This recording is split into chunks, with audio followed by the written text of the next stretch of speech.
it's about it being in a partnership and sharing your life together and kind of being in it for the long haul. Having someone to share all the good and the bad times.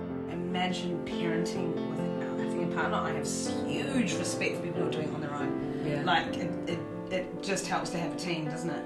You have that someone you can eat a dinner with or go out somewhere, travel with. You have that companionship.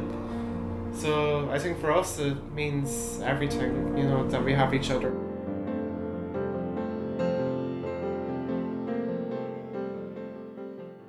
On May 22nd, the Irish people are being asked to vote on the proposition which will allow same-sex couples to enter the institution of civil marriage. This is a really important event because at the moment marriage in the Constitution has its place and is protected, and only heterosexual couples currently are allowed to enter marriage. Civil partnership is an entirely separate institution. If history has taught us anything, I think it is that separate institutions that imply or actually insist that there are a group of human beings who are lesser than everybody else, that is a really dangerous thing to have done, because it really is about citizens' rights and equality, and everyone needs to be supporting that. Unlike other countries, Ireland has a constitution which is above all other legislation, international or otherwise. It really lays out who we are, what we think of our citizens and how they should be treated. I don't think there's any difference between LGBT families and non-LGBT families.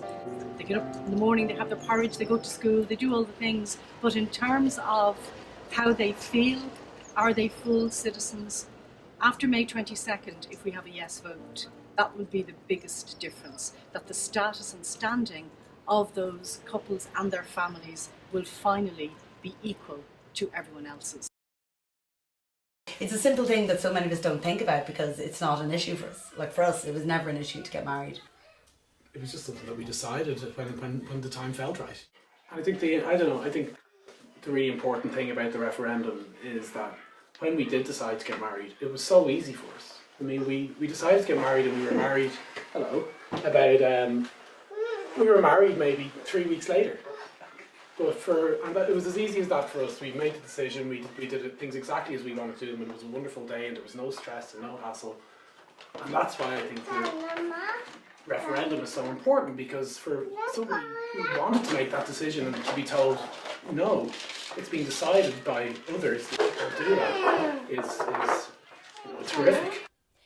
I mean, it's quite upsetting to think that we wouldn't be considered as equal. And oh God, don't you just want to say, well, come round and spend half an hour with us and tell us what's different from any other family. And there is, I've never seen a family where I thought there's any difference at all. In the future, me and Johann would like to have kids. We just want equal recognition, equal rights. We want to be recognised as a married couple. We love each other, and that's why we're together, and that's what a marriage is about, and building a family. Yeah. We pay our taxes, we work, so it's important for us if we're doing all the other things that everybody else in Ireland is doing. I think for anybody to make that decision to have a family and stay together and make a commitment over life, it's a really tough decision for anyone to make. Well, not a tough decision, but it's a big commitment, and they're the same challenges. Our weekdays they have to be very organised, as you can imagine, with a 3.5-year-old, a very active 3.5-year-old. Esa can wake any time from like 6:15 to 9 o'clock. Is it the weekend? Yeah, it is the usual. Is what we hear, isn't it? Yeah, we both work, so we head off to work, and then our au pair brings Esa to Montessori. Dewey's in school, so they're really early risers. We're always up from 6:30. Michael brings Louis to his school on his bike. And then we come back in the evening time. We generally tend to get back about 6 o'clock. Yeah. And then Mikey's home at, about 6. Yeah, I always try and get home for 6 because we want to try and sit down and have dinner together every day. Always sit down for a meal together every single evening. And Esa, every evening we do a gratefulness at dinner time. So Esa normally will ask what are you grateful for today? She goes around the table, whoever's here, it could be Caroline's sisters or whatever, you know, and everybody says what they're grateful for.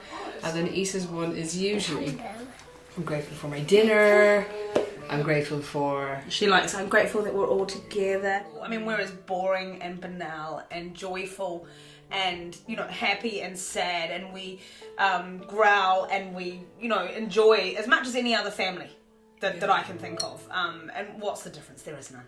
The only difference is in the law, and that's unfortunate.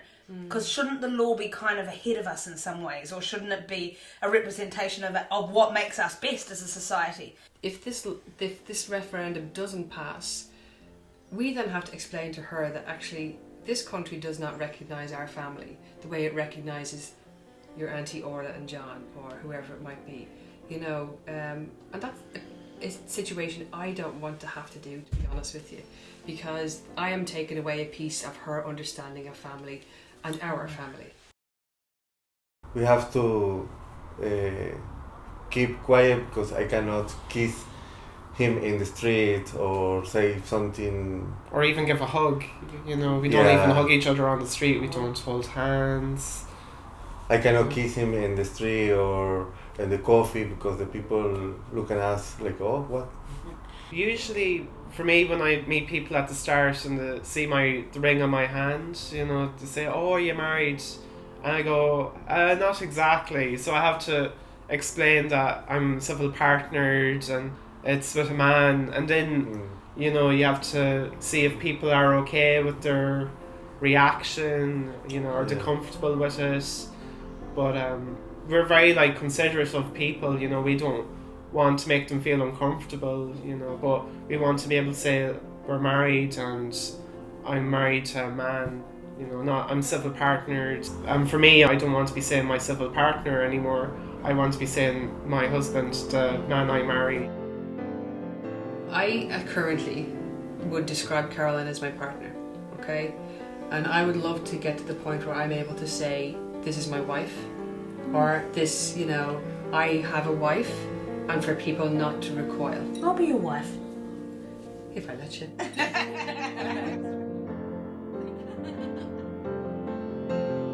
If I say partner now, you know, I in some way feel I'm not saying really who I am, and I don't want to go in and, oh, it's my female partner, or it's, you know, and people, I mean, I know that people won't care, but I would love to be able to use the term, and it's about, the symbolism of it as well, is that, you know, the language is that, you know, I have a wife, and that's okay with everybody else, because it's recognised in our country as a real unit, and it's not now. You know, how can something that will ultimately just end up in people being happier be a bad thing? How would you like it if you were told, no, you cannot do that? No matter how happy you are, you cannot do that. Or if you have kids and in the future that they're not allowed to get married. The reality is, and we all know this, it has no impact on married couples. No matter how many gay people in the street move in and are married, it's not going to affect the marriage or the family values of the neighbours. It's just not. Like, people should understand that these people are in love and it's their business. They're not throwing anything in anybody else's face. It's none of their business. And we're actually quite a private couple. So, like, anything we do wouldn't be to make other people feel uncomfortable. We consider other people. Exactly. Well, we want to consider ourselves for a change now. 10 years ago, my family may have had suspicions, but they didn't know, and then maybe they wouldn't have gone out to vote. People need to start thinking about it as people are thinking about voting no as not being about them and us, but it's about everyone.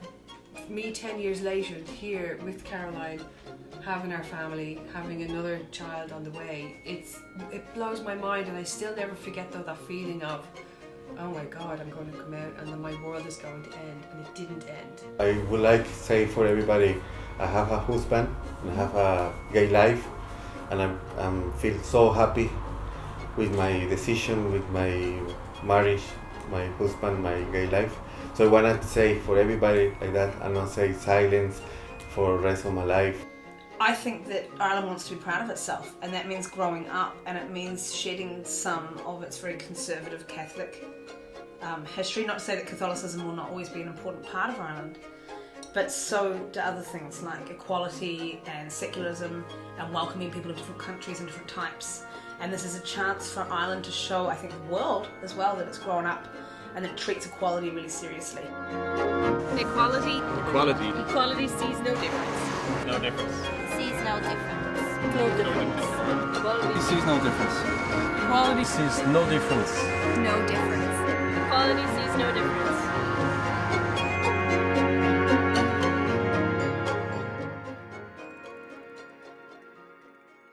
It means that if it's a boy and a dog, we can get married if we love each other, and if it's a girl and a girl, they can get married if they love each other. If it's a boy and a boy, they can get married if they love each other.